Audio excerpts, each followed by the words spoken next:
अगर आज़ादी के समय नेताजी जीवित होते तो देश के टुकड़े नहीं होते। वो देश का बंटवारा स्वीकार नहीं करते।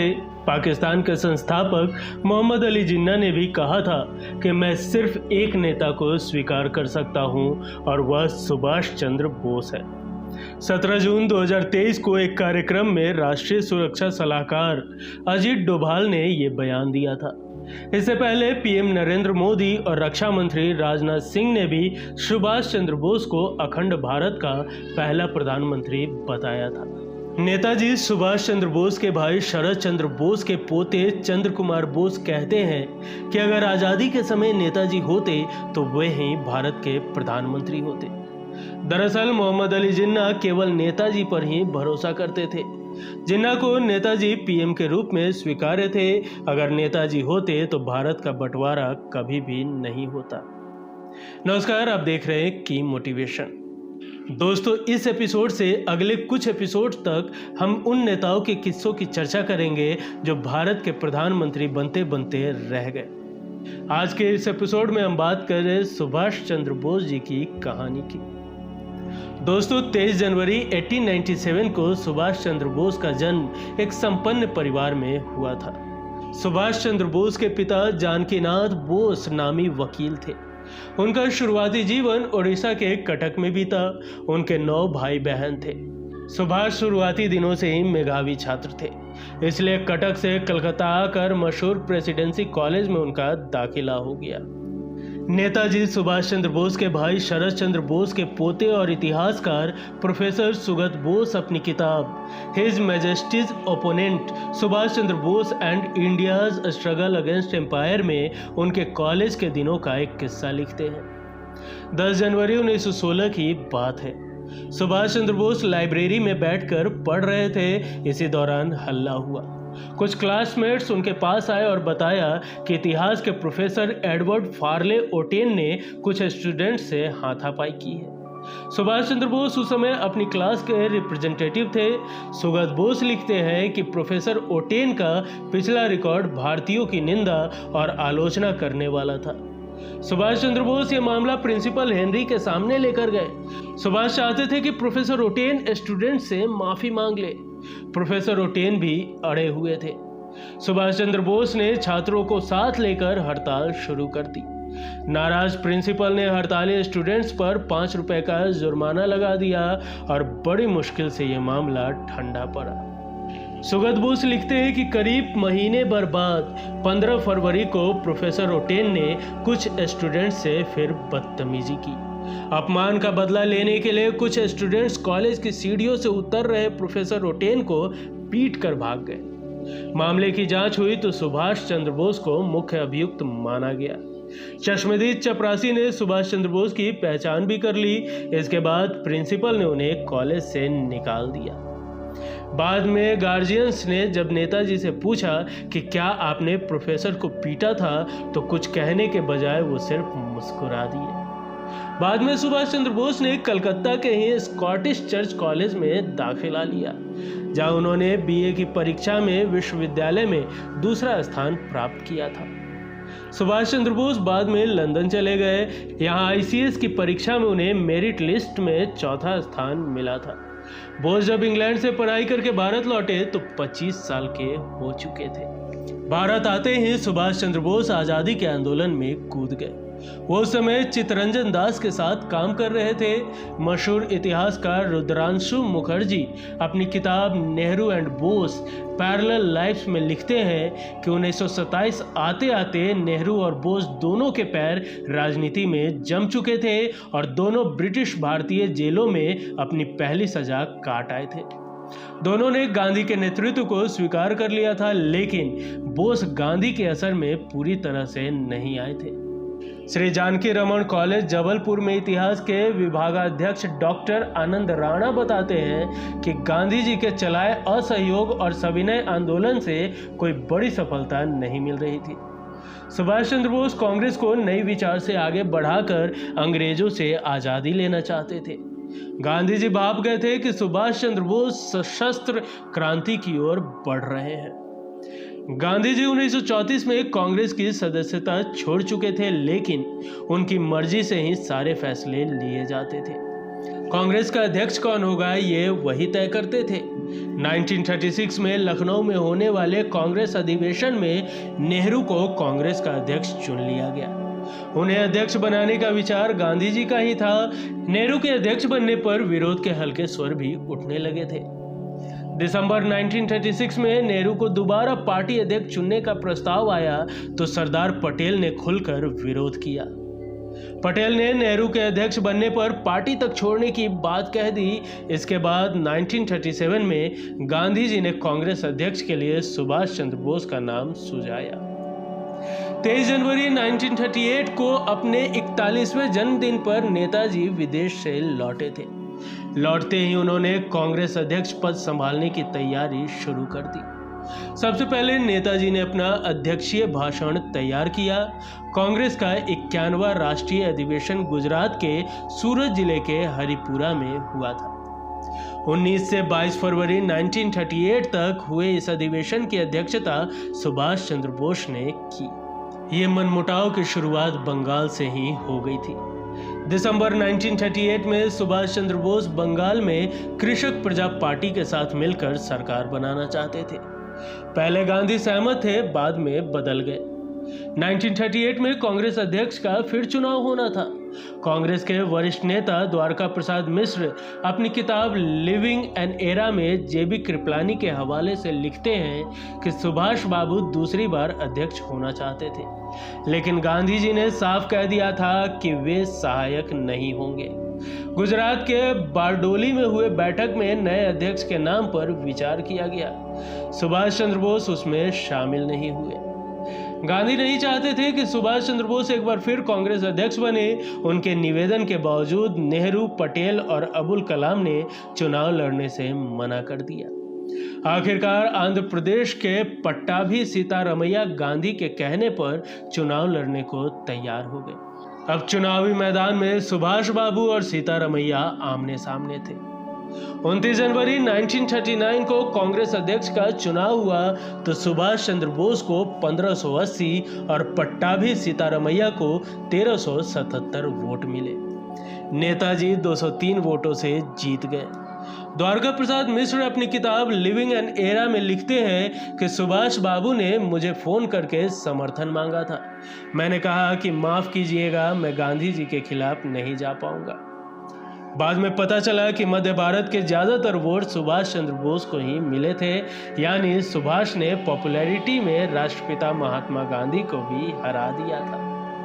चुनाव के बाद गांधी जी ने एक बयान जारी किया कि मैंने सीतारमैया को अपना नाम वापस लेने नहीं दिया था, इस कारण यह उनकी कम मेरी हार ज्यादा है। दोस्तों, सम्मेलन 52वां था, इसलिए नेताजी सुभाष चंद्र बोस के स्वागत के लिए 52 हाथियों को तैयार करके जुलूस के रूप में जबलपुर से त्रिपुरी ले जाने की योजना थी। 5 मार्च को नेताजी जबलपुर पहुंचे। दुर्भाग्य से नेताजी बीमार थे। उन्हें 105 डिग्री बुखार था। वे हाथी पर सवार नहीं हो सके, अलबत्ता स्ट्रेचर पर लेटकर जबलपुर पहुंचे थे। बाद में उन हाथियों पर सुभाष चंद्र बोस की तस्वीर रखकर 15 किलोमीटर जुलूस निकाला गया। अगले दिन नेहरू भी इस सम्मेलन में पहुंचे थे। द्वारका प्रसाद मिश्र लिखते हैं कि 10 मार्च 1939 को त्रिपुरी अधिवेशन को अध्यक्ष के तौर पर सुभाष चंद्र बोस ने संबोधित करना शुरू किया। इसे सुनने के लिए 2 लाख से ज्यादा लोग पहुंचे थे। जिसे जहां जगह मिली वो वहीं सेट हो गया था। नर्मदा नदी के घाटों पर भी जगह नहीं मिल रही थी। सुभाष बाबू डॉक्टरों से घिरे हुए थे और कुर्सी पर बैठकर बैठक में शामिल हुए। त्रिपुरी में गांधीवादियों के सामने समस्या ये थी कि दुनिया को कैसे समझाए कि भले ही सुभाष बाबू जीत गए हो, लेकिन आज भी महात्मा गांधी ही कांग्रेस के सर्वोच्च नेता हैं। नेताजी ने मंच से अंग्रेजों को 6 महीने का अल्टीमेटम दिया कि वो भारत छोड़ दे। सुभाष चंद्र बोस ने कहा कि द्वितीय विश्व युद्ध शुरू होने के संकेत मिल रहे हैं, यही सही समय है कि अंग्रेजों से आर पार की बात की जाए। डॉक्टर राणा लिखते हैं कि सुभाष चंद्र बोस के इतना कहते ही विवाद की स्थिति बन गई। नेहरू और कांग्रेस के दूसरे प्रतिनिधियों ने नेताजी से कहा कि ये आप क्या बोल रहे हैं। क्या आपने ये बोलने से पहले गांधी जी से बात की? अगर नहीं तो इस पर गांधी जी से बात करना चाहिए। इस पर नेताजी ने कहा, मैं चुनाव जीता हूँ, मैं कांग्रेस का अध्यक्ष हूँ, मुझे बोलने और निर्णय लेने का अधिकार है, मुझे बोलने दीजिए। सुभाष चंद्र बोस से बदतमीजी होती देख वहां मौजूद युवाओं ने शोर शराबा शुरू कर दिया। डॉक्टर राणा के मुताबिक कुछ इतिहासकार ये भी बताते हैं कि कुछ युवाओं ने नेहरू से धक्का मुक्की भी की थी। हालांकि इसका कोई प्रमाण नहीं है। मामला शांत हुआ और नेताजी ने फिर भाषण देना शुरू किया। भाषण पढ़ने के बाद बुखार से तप रहे नेताजी वहीं गिर पड़े और बेहोश हो गए। नेताजी का बचा हुआ भाषण उनके भाई शरद चंद्र बोस ने पढ़ा। नेहरू और कांग्रेस वर्किंग कमेटी के लोगों ने नेताजी से कहा कि आपको वही काम करना पड़ेगा जो गांधी जी चाहते हैं। इस पर नेताजी ने कहा, जब अध्यक्ष मैं हूं तो मैं उनकी क्यों सुनूं? त्रिपुरी सम्मेलन में पैदा हुई करवाहट को दूर करने के लिए कलकत्ता में अप्रैल के आखिरी सप्ताह में कांग्रेस की बैठक आयोजित की गई। कांग्रेस कार्यकारिणी ने नेताजी के साथ काम करने से इनकार कर दिया था। इसके बाद शालीनता से नेताजी ने 29 अप्रैल 1939 को कांग्रेस से इस्तीफा दे दिया और अपना रास्ता बदल लिया। नेताजी ने 5 दिन बाद 3 मई 1939 को अपने राजनीतिक दल फॉरवर्ड ब्लॉक की स्थापना की। 7 सितंबर 1940 शाम 4 बजे का वक्त। हिटलर के 965 जर्मन विमानों ने लंदन पर बम बरसाने शुरू कर दिए। इधर कलकत्ता की प्रेसिडेंसी जेल में सुभाष चंद्र बोस कैद थे। उन्हें 2 जुलाई 1940 को देशद्रोह के आरोप में गिरफ्तार किया गया था। 29 नवंबर को सुभाष चंद्र बोस ने जेल में भूख हड़ताल शुरू कर दी। धीरे धीरे उनकी तबीयत बिगड़ने लगी। बंगाल के गवर्नर जॉन हावर्ड को लगा कि अब सुभाष चंद्र बोस को उनके घर भेज देना चाहिए। जब ठीक हो जाए तो फिर से गिरफ्तार कर लिया जाएगा, ताकि उन पर यह आरोप ना लगे कि अंग्रेज सरकार की हिरासत में सुभाष चंद्र बोस की मौत हो गई। 5 दिसंबर को हावर्ड ने नेताजी को उनके घर भेज दिया। पता कलकत्ता का एल्गिन रोड, मकान नंबर 38/2, जहां 14 जासूस दिन रात निगरानी कर रहे थे। उसी दिन दोपहर में सुभाष चंद्र बोस ने अपने भतीजे शिशिर को बुलाया। उन्होंने शिशिर से पूछा, मेरे लिए एक काम करोगे? शिशिर सुभाष चंद्र बोस का इरादा भाप गए कि वे जेल से भागना चाहते हैं। इसके बाद नई रणनीति बनी। शिशिर बाजार गए और कुछ विजिटिंग कार्ड्स छपवाए। उन कार्ड्स पर लिखा, Mohammad Ziauddin BA LLB, travelling inspector, the empire of India insurance company limited, स्थायी पता सिविल लाइंस, जबलपुर। शिशिर ने अपनी किताब द ग्रेट एस्केप में इस बात का जिक्र किया है। करीब 1.5 महीने बाद तारीख 16 से 17 जनवरी 1941, वक्त रात के करीब 1:30 बजे, सुभाष चंद्र बोस ने मुस्लिम का रूप धरा और अपने भतीजे के साथ एक जर्मन वंडरर कार में सवार हो गए। अगले दिन सुबह दोनों वहां से करीब 275 किलोमीटर दूर धनबाद पहुंचे। दिन भर यहाँ छुपे रहे और रात होने का इंतजार किया। जैसे ही शाम ढली, सुभाष चंद्र बोस गोमो के लिए निकल पड़े। घंटे भर में गोमो पहुंच गए। इसके बाद यहाँ से उन्होंने दिल्ली की ट्रेन पकड़ी। वहां से वो पेशावर पहुंच गए। वहां उन्होंने एक गूंगे बहरे पठान का रूप धर लिया, क्योंकि वे वहां की स्थानीय भाषा पश्तून नहीं जानते थे। इसके बाद पेशावर से 31 जनवरी 1941 की सुबह वे काबुल पहुंचे। यहाँ जर्मनी और इटली के दूतावास के जरिए समरकंद होते हुए नेताजी पहले मॉस्को और फिर जर्मनी पहुंचे। 29 मई 1942 को नेताजी ने जर्मनी के तानाशाह एडोल्फ हिटलर से आज़ादी की लड़ाई में सहयोग मांगा। सुगत बोस लिखते हैं कि हिटलर ने नेताजी को सुझाव दिया कि उन्हें जापान जाना चाहिए। इसके लिए हिटलर ने जर्मन पनडुब्बी U-180 का भी इंतजाम करवाया। हिटलर ने खुद नेताजी के जापान जाने का रूट मैप भी तैयार किया। हिटलर के प्लान के अनुसार यात्रा 6 सप्ताह में पूरी होनी थी, लेकिन नेताजी 3 महीने बाद जापान पहुंचे। उन्हें पहले जर्मन पनडुब्बी से पूर्वी अफ्रीका के करीब मेडागास्कर के समुद्र तक लाया गया। वहां बीच समुद्र में खतरनाक तरीके से उन्हें जापानी पनडुब्बी में ट्रांसफर किया गया। एक बार पनडुब्बी में नेताजी और उनके पर्सनल हेल्प आबिद को खाने में बीफ और उबली ब्रेड परोसी गई। बीफ देखकर ही आबिद को उबकाई आ गई। उसने तुरंत दोनों प्लेट हटाई, तेजी से स्टोर रूम में पहुंचा। वहां देखा कि एक जगह चावल रखा है। आबिद ने खिचड़ी बनाई और नेताजी को परोसी। पनडुब्बी में ज्यादातर समय नेताजी ने खिचड़ी और ड्राई फ्रूट्स खाकर काम चलाया था। नेताजी जापान पहुंचे और वहां से हवाई जहाज से सिंगापुर पहुंचे। वहां आजाद हिंद फौज बनाने वाले रासबिहारी बोस नेताजी का बेसब्री से इंतजार कर रहे थे।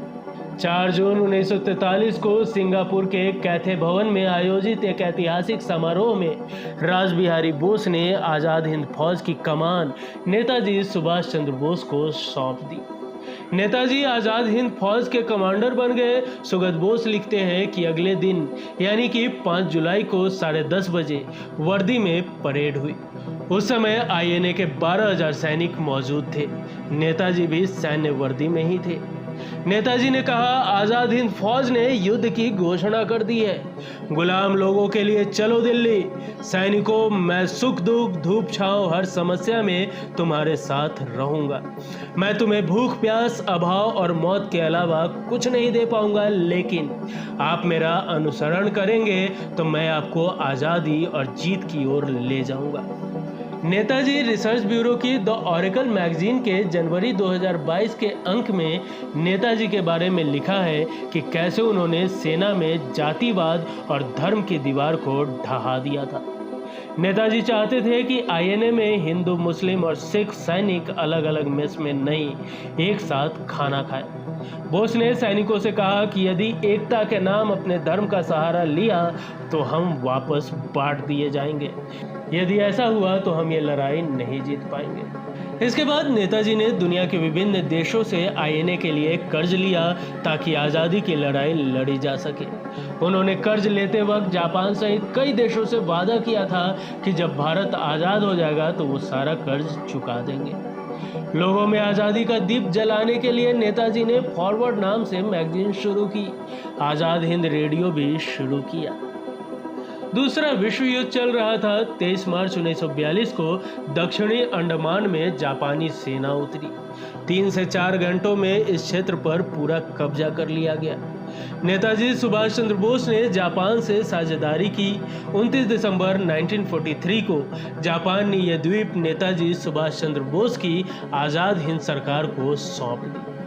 29 दिसंबर 1943 को पोर्ट ब्लेयर की हवाई पट्टी पर जापानी सेना का एक विमान उतरा। विमान से आजाद हिंद सरकार के राष्ट्र प्रमुख और प्रधानमंत्री Subhash Chandra Bose, secretary with minister rank Anand Mohan Sahay, ADC captain Rawat और बोस के डॉक्टर कर्नल डीएस राजू उतरे। अगले दिन 30 दिसंबर को बोस ने पोर्ट ब्लेयर के जिमखाना ग्राउंड में अपनी राष्ट्रीय ध्वज फहराया। यह पहली बार था जब अंग्रेजों से छीनी हुई भारत भूमि पर किसी भारतीय ने प्रधानमंत्री के रूप में झंडा फहराया। दोस्तों, बात 18 अगस्त 1945 की है। जापान दूसरा विश्व युद्ध हार चुका था।